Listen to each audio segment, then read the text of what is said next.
Assalamualaikum sahabatku semuanya. Semoga hari ini kita semua dalam keadaan sehat dan dilancarkan rezekinya. Amin amin ya robbal alamin. Bismillahirrahmanirrahim.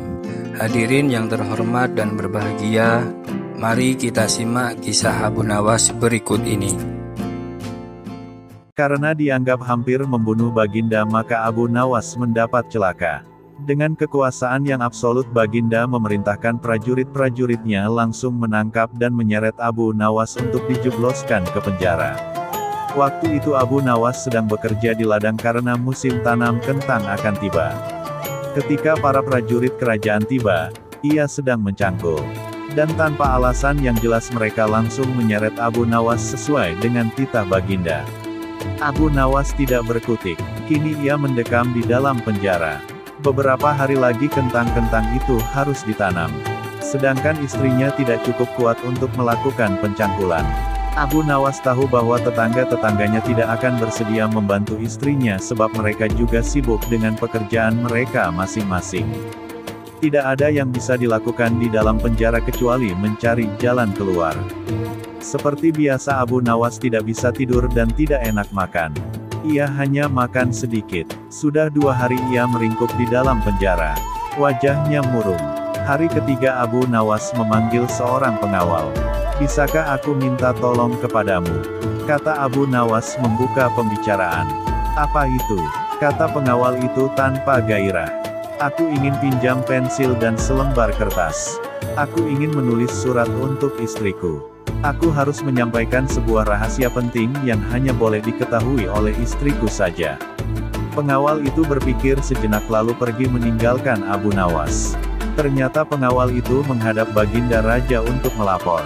Mendengar laporan dari pengawal, Baginda segera menyediakan apa yang diminta Abu Nawas. Dalam hati, Baginda bergumam mungkin kali ini ia bisa mengalahkan Abu Nawas. Abu Nawas menulis surat yang berbunyi, "Wahai istriku, janganlah engkau sekali-kali menggali ladang kita karena aku menyembunyikan harta karun dan senjata di situ. Dan tolong jangan bercerita kepada siapapun." Tentu saja surat itu dibaca oleh Baginda karena beliau ingin tahu apa sebenarnya rahasia Abu Nawas. Setelah membaca surat itu Baginda merasa puas dan langsung memerintahkan beberapa pekerja istana untuk menggali ladang Abu Nawas. Dengan peralatan yang dibutuhkan mereka berangkat dan langsung menggali ladang Abu Nawas. Istri Abu Nawas merasa heran. Mungkinkah suaminya minta tolong pada mereka? Pertanyaan itu tidak terjawab karena mereka kembali ke istana tanpa pamit. Mereka hanya menyerahkan surat Abu Nawas kepadanya. 5 hari kemudian Abu Nawas menerima surat dari istrinya.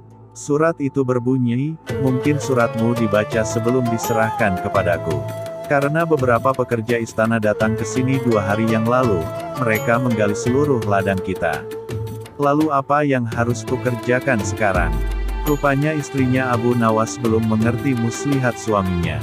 Tetapi dengan bijaksana Abu Nawas membalas, "Sekarang engkau bisa menanam kentang di ladang tanpa harus menggali, wahai istriku." Kali ini Baginda tidak bersedia membaca surat Abu Nawas lagi. Baginda makin mengakui keluar biasaan akal Abu Nawas. Bahkan di dalam penjara pun Abu Nawas masih bisa melakukan pencangkulan.